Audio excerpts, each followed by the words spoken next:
நான் வேணா உங்ககிட்ட சாரி கேட்டுறேன். சாரி ஏன்ட்ட கேட்டு பிரச்சனை சரி, உங்களுக்காக அந்த பொண்ணுகிட்ட போய் சாரி கேட்டுறேன். நம்பலாமா? நம்பலாம். இது அன்னைக்கே செஞ்சுக்காமல போ, என் கண்ணு முன்னால போய் சாரி கேளு போ. சரிண்ணா. ஒரு நிமிஷம் இங்க வா. சாரி கேட்கும்போது நான் சொல்லி தர்ற மாதிரி ஒரு 4-5 வார்த்தையில சேர்த்து போட்டு விட்டுவான். என்னண்ணே? சாரு ராத்திரி பூரா தூங்கல, சார் காலையில எந்திரிச்சு பல்லு விளக்கல, சார் காலையில பாத்ரூம் போகல, சார் எந்நேரமும் குளிக்காம உங்க பிள்ளைங்களே இருக்காருன்னு போய் சொல்லு போ.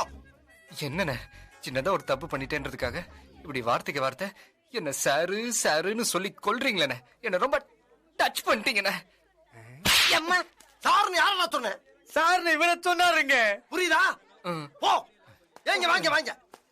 இப்ப நான் சொல்லி தந்த மேட்டர்லாம் சொல்லும்போது நீயும் கற்பனை பண்ணி ஒரு 7-8 பிட்ட சேர்த்து போட்டு விட்டுவான். நீ போடுற பிட்டு கடல்ல நங்கூரம் போட்ட மாதிரி நச்சுன்னு போடுதணும். போ. இப்ப பாருங்கண்ணே நீங்க. ஏண்டா என்னடா இப்படி போறாமே?